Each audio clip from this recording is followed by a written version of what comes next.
Hi friends, ಎಲ್ಲರೂ ಹೇಗಿದ್ದೀರಾ? ಚೆನ್ನಾಗಿದ್ದೀರಾ? ನಾವು ಚೆನ್ನಾಗಿದ್ದೀವಿ.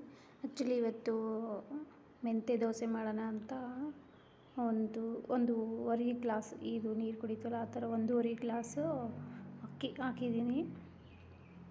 ಈ ಗ್ಲಾಸಲ್ಲಿ ಒಂದೂವರೆ, ನಿಮ್ಮದು ಯಾವ ಮನೇಲಿ ಯಾವ ಥರ ಗ್ಲಾಸ್ ಇದೆ ಆ ಥರ ಗ್ಲಾಸಲ್ಲಿ ಒಂದೂವರೆ ಅಕ್ಕಿ.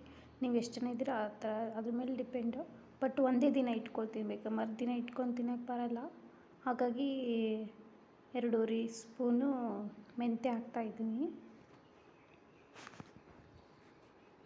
2 ಸ್ಪೂನ್ ಮೆಂತ್ಯ ಹಾಕಿ ನೀಟಾಗಿ ತೊಳ್ಕೊಳ್ಳಿ. ಮಾರ್ನಿಂಗ್ ಹೆಂಗೆ ದೋಸೆ ಹಿಟ್ಟು ನೆನೆಗೆ ಹಾಕ್ತೀವಿ ಅದೇ ಥರ ದೋಸೆ ಹಿಟ್ಟು ನೆನೆಗೆ ಹಾಕಿ ಮಾರ್ನಿಂಗು. ಸೊ ಅದನ್ನು ನೀಟಾಗಿ ತೊಳ್ಕೊಂಡಿದ್ದೀನಿ.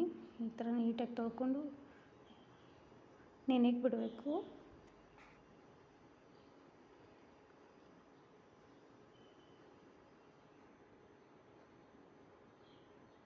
ನೆನೆಗೆ ಇಟ್ಟಿದ್ದೀನಿ ಮಾರ್ನಿಂಗು.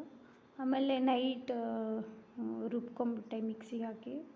ನಾನು ಈ ಥರ ರುಬ್ಕೊಂಡು ಇಟ್ಕೊಂಡಿದ್ದೆ. ಮಾರ್ನಿಂಗ್ ಎದ್ದ ತಕ್ಷಣ ನೋಡಿದೆ ಈ ಥರ ಗಟ್ಟಿಯಾಗಿ ಆಗುತ್ತೆ. ಆ್ಯಕ್ಚುಲಿ ಈ ಥರ ಸ್ವಲ್ಪ ಗಟ್ಟಿಯಾಗಿ ಇರಬೇಕು. ನೀರು ಜಾಸ್ತಿ ಹಾಕ್ಬೇಡಿ, ಸ್ವಲ್ಪ ಗಟ್ಟಿ ಇದ್ದರೆ ಉಬ್ಕೊಳುತ್ತಲ್ವ ಬ್ರೆಡ್ ಥರ, ಹಾಗಾಗಿ ಚೆನ್ನಾಗಿರುತ್ತೆ. ಸೊ ಈ ಥರ ಗಟ್ಟಿಯಾಗಿರಬೇಕು, ಜಾಸ್ತಿ ನೀರು ಹಾಕ್ಕೋಬೇಡಿ. ಇದಕ್ಕೇನಿಲ್ಲ, ಸ್ವಲ್ಪ ಸೋಡಾ ಪುಡಿ ಉಪ್ಪು ಎಲ್ಲ ಹಾಕಿ ಕಲಿಸ್ಕೊಳ್ಳಿ. ನೆಕ್ಸ್ಟು ದೋಸೆ ಮಾಡ್ತಾಯಿದ್ದೀನಿ ನೋಡಿ. ಅದು ಹೆಂಗೆ ಸ್ವಲ್ಪ ಹಾಕಿದ ತಕ್ಷಣ ಉಬ್ಕೊಂಬಿಡುತ್ತೆ ಈ ಥರ.